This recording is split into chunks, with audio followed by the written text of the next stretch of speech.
Hello everyone, in this video we'll be discussing about M phase of cell cycle, which is also called as mitosis phase. We all know that cell cycle has been divided into two phases. One is interphase, or say in the phase in which cell is resting. Actually cell is not resting, it is continuously growing and replicating its DNA. And the other phase is called mitosis phase, which is less than 5% time of the whole duration of cell cycle, in which the cell is actually dividing. In the sense, there is division of nucleus called as karyokinesis and division of cytoplasm called as cytokinesis. So before we start our discussion of this phase of cell cycle, we must know about two things. That mitosis means equational division, means equal division. The number of chromosomes between parent cell and the progeny cell will be equal, whereas meiosis means reductional division. That means the number of chromosomes between parent cell and progeny cells would be halved. So now let's start the discussion about the karyokinesis phase of M phase. Karyokinesis has been divided into four groups, four other phases which can be remembered by this mnemonic PROMAT. Pro stand for prophase, then metaphase, anaphase and telophase. We'll be discussing each phase individually. So let's start the discussion. So starting the discussion with prophase, which is the first stage of karyokinesis. It follows S and G2 phase of interphase. Let me explain you. In a cell cycle, 95% time is given to the interphase, and the only rest over 5% of the time is left over with the M phase. And in interphase, we know that interphase has been divided into three phases, which are named as G1 phase, S phase and G2 phase. So it is correct to state that this M phase follows S and G2 phase of interphase. That's a correct statement. So that's only mentioned here, that it follows S and G2 phase of interphase. And what happens in this phase is there is initiation of the condensation of chromosomal material. You need to know that in interphase the cell was at rest in terms of its nuclear matter, that it was not ready for division. Therefore the chromosomes were not present, and all the genetic material was present in the form of chromatin threads, and that also were intertwined among themselves. So if the cell decided to divide, therefore that entangled mass of chromatin was now asked to convert into proper established chromosomes. That was the initiation of condensation of chromosomal material. Earlier the material was present in a haphazard manner, and now the chromosomal material becomes untangled.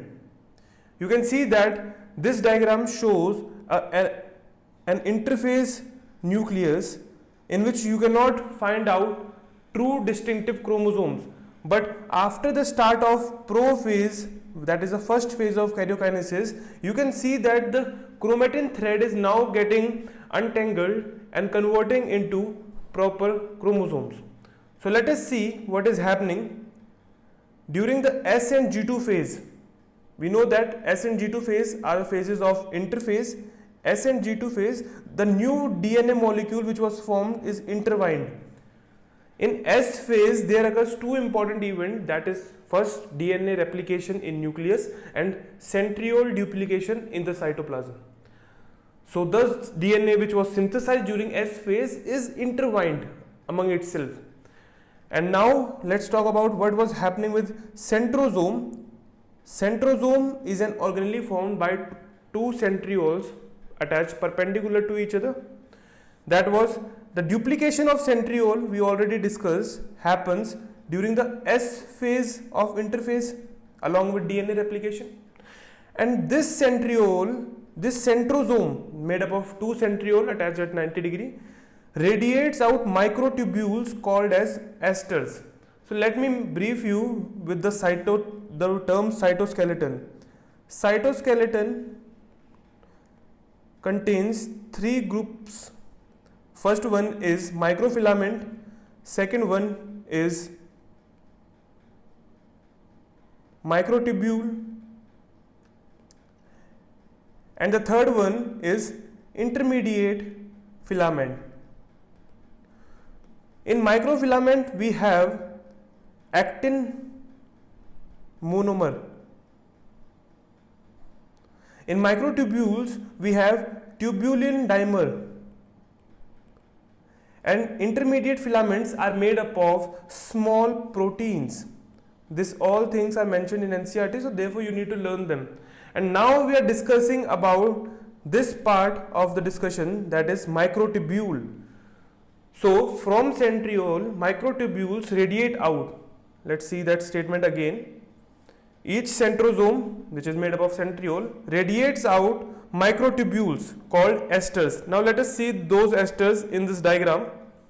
We can see that there are centrioles at the opposite ends of the cell.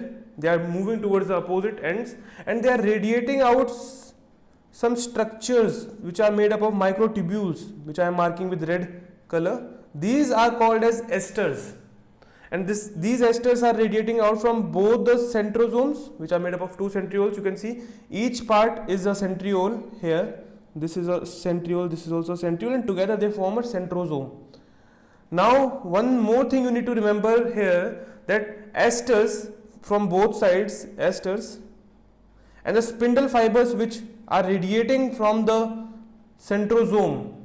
These two esters and the spindle fibers together forms mitotic apparatus. So mitotic apparatus is formed by two esters along with spindle fibers. Till now it's clear. Now let's move forward. What is happening in the late prophase? Early prophase, we have seen that condensation of chromosomal material has started. The centrosomes are moving towards the opposite end and they are radiating out few microfilaments which are called microtubules, which are called as esters, and the two esters from both sides and the spindle fibers together forms the mitotic apparatus. Now let's talk about late prophase. In late prophase, chromosomes can be seen as composed of two chromatids. Now let me make this sentence clear. In a chromosome, we have a primary constriction called as centromere. And what do we mean by chromatids? Chromatids are the equal half of the chromosome. If I divide the chromosome on this axis, we have an equal half, and this equal half was synthesized during DNA replication. So you can, in the late prophase, chromosomes are seen to be composed of two chromatids. Two chromatids because already in S phase of interphase, DNA replication has occurred. After interphase only we are talking about the M phase, now mitotic phase. So in S phase already DNA replication has occurred. That means the amount of DNA per cell has doubled, but the number of chromosomes are same. So in this late prophase we can see two chromatids attached at the centromere. So in this diagram it is clear that at centromere two chromatids are attached. And second thing, in late prophase the cell do not show any organelle, be it Golgi apparatus, the post office of cell, endoplasmic reticulum, the highway of cell, nucleolus which synthesizes rRNA, and nuclear envelope. Nuclear envelope also starts disintegrating in the late prophase, and the complete disintegration of nuclear envelope marks the start of metaphase, which is the second phase of karyokinesis. Now in metaphase there is complete disintegration of the nuclear envelope. So the moment nuclear envelope disintegrates completely, scientists say the cell has transformed from prophase into metaphase. And in this phase, the chromosomes are spread throughout the cytoplasm because there is no envelope enclosing the chromosomal material. And at this phase, whole study of chromosomes occur because chromosomes at this stage are easily visible under the microscope. So the morphology of chromosomes is easily studied in this phase because condensation of chromosomes is completed. we can easily see the two chromatids attached to each other at centromere. And also metaphase chromosome is made up of two sister chromatids held together by centromere, which we have already discussed. You can see this diagram, which is a transition to metaphase, in which at the both ends we have centrosomes, which are made up of two centrioles attached at 90 degree to each other. They are radiating out microtubules called as esters, and these are the spindle fibers. Two esters along with spindle fibers form the mitotic apparatus, and these spindle fibers attach at a specific place in the chromosome, and that is known as kinetochores. So let's discuss about the term kinetochores. Kinetochores are plate-like structure just attached at the centromere of chromosome. So if we discuss the diagram which we have already drawn here, so in this, if I draw two plate-like structure near the centromere, so these plate-like structure are called as kinetochores. So what are the uses of these kinetochores? What happens is that the spindle fiber which is radiating out from the centrosome comes and attached to this kinetochore plate and helps to pull the sister chromatids apart. Now we can see that the spindle fibers are attached to this white color structure that is known as kinetochores. So let's define the term kinetochores. These are small disc shaped structures at the surface of the centromeres. At the surface of centromeres, small disc-like structures. They serve, what are the uses of these disc-like structures? They serve as sites for attachment of spindle fibers to the chromosomes. And what happens when these spindle fibers get attached to this chromosome is that they pull the chromosomes in the center of the cell. At the metaphase, all the chromosomes are pulled at the center of the cell to form a metaphase plate. Let us discuss that now. Metaphase is characterized by all chromosomes which are lying at the center or say equator of the cell. Just like Earth has equator in the center, similarly a cell also has an equator at the center, and when all the chromosomes come and lie at that center point or the equator of the chromosome, they are said to be in metaphasic plate. So what happens is that when they are attached, when they come to lie at the equator, one chromatid of each chromosome is connected by its kinetochore plate to the spindle fibers from one pole. If we see the diagram, what is happening that each sister chromatid, we have already discussed, sister chromatid means the identical half of the chromosome which is attached to each other at the centromere, which is the primary constriction. And in this metaphase, what happens, the spindle fibers from opposite ends, if we see this chromosome, so spindle fiber from the upward end comes and attached to this sister chromatid, and from the downward end the spindle fiber comes and attached to the lower sister chromatid. This is only mentioned here that in metaphase is characterized by all chromosomes which lie at this equator. Understood?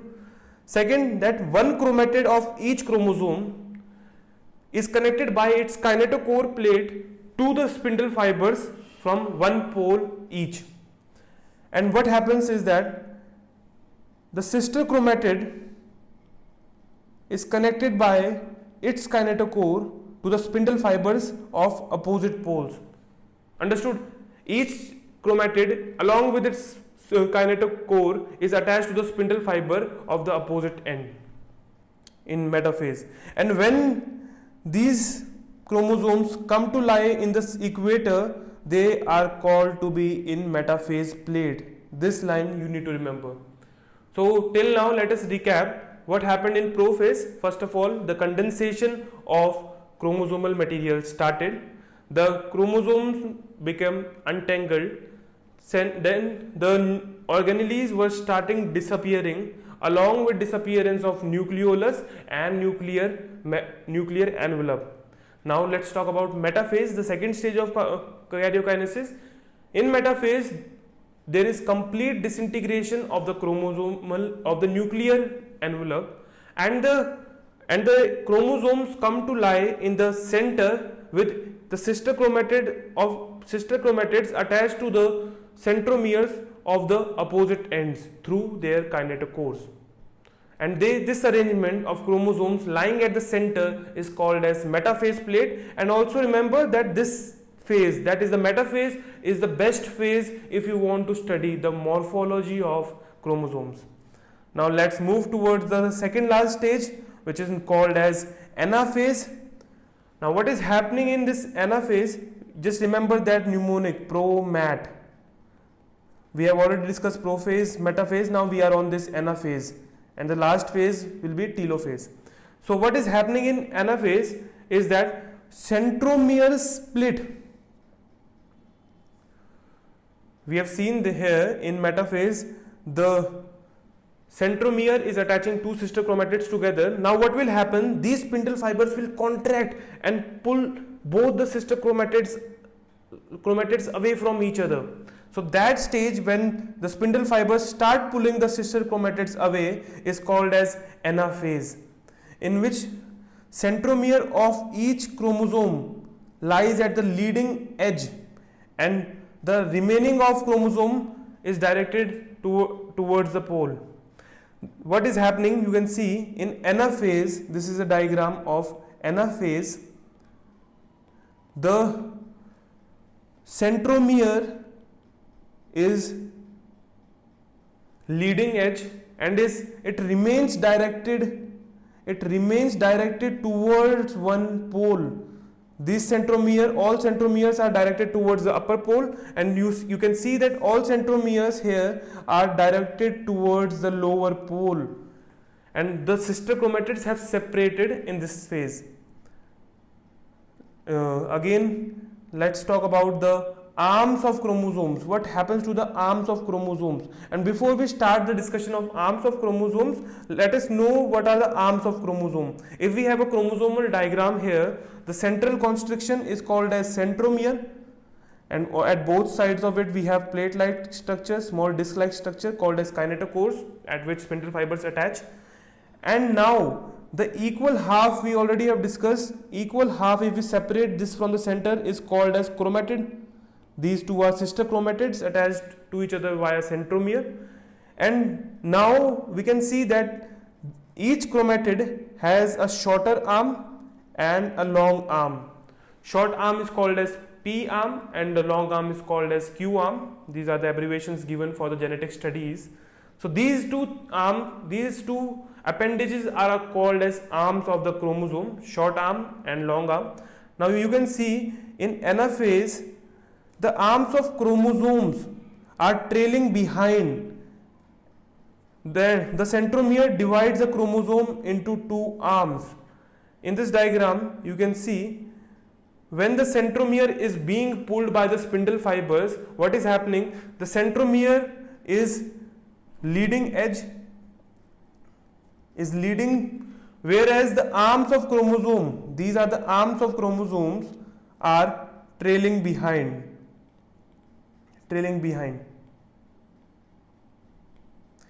And the centromere has divided this sentence. The centromere divides the chromosomes into two arms. So at this diagram you can easily see this centromere has divided the chromosome into a short arm and a long arm.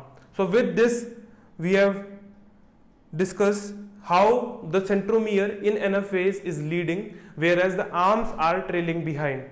Now let us move to the second point of anaphase, that is chromatids move to opposite poles. We can see that each chromatid is moving towards the opposite pole, and the chromatid is one of the identical half of the chromatids, that is the definition of chromatid, that has been replicated in the preparation of cell division, that has been formed during the S phase of interphase. So with this we have finished the discussion of second last stage, that was anaphase. Now let's move towards the last phase of the karyokinesis, that is telophase. So let us recap what has happened in anaphase. The centromere, which was attached to the centriole of one end through spindle fiber attached to the kinetochore plate of the chromosome, that was being pulled by the spindle fiber, in that the centromere was leading and the arms of the chromosomes were trailing behind. Also, we have discussed that the centromere divides chromosome into short and long arms. With that we have discussed the anaphase. Now let's come towards the last phase of karyokinesis, that is telophase. In that promat we have discussed prophase, metaphase, anaphase, and the last phase which was left is telophase. This is the final stage of karyokinesis, and in this there are four important things we need to remember. First of all, the chromosomes have reached their respective poles. Anaphase was the pulling stage in which the chromatids were being pulled towards the opposite pole. The moment they reach the opposite poles marks the starting of telophase. And in telophase, these chromosomes again decondense. This word is important. They again decondense and lose their identity, similar to as they were in the starting of the interphase. And each set of chromatin material now tends to collect at the opposite poles of the cell. You can see this diagram. What has happened, the moment these chromosomes have moved to their respective poles of the cell, they lose their identity. There is no, you cannot see proper chromosomes that were visible during the other phases of karyokinesis. They have lost their identity when they have moved towards their respective poles. And now the two important things which were taken from the cell during the prophase, that was the nuclear envelope.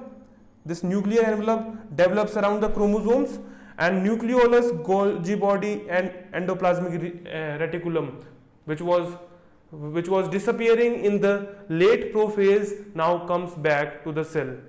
So this is a diagram showing us the phase of telophase, the last phase of karyokinesis. And if we summarize cell division, what is happening is that in the S phase, this is the S phase of interphase, centrosomes, they duplicate in the cell. In early phase, the condensed or entangled chromosomal material becomes untangled and takes the shape of chromosomes. In late prophase, we can easily see the sister chromatids attached at the centromere. In metaphase, all the chromosomes come to lie at the center and at the equator, which is called as metaphase plate. In that, each sister chromatid is attached to the centrosome or the centriole of opposite ends through the spindle fibers attached to the kinetochore plates. Anaphase marks the movement of each sister chromatids towards the opposite ends, and telophase marks the reappearance of nuclear envelope and reappearance of nucleoli and other organelles, along with decondensation of the nuclear material. The chromosome material again loses identity during the telophase, and then again after telophase the karyokinesis has finished. We have resulted into two daughter cells, and in that the both cells are again in the interphase, that is the resting phase of their cell division. And with this we have completed the discussion of cell division. Hope you like this video. Thank you for watching this.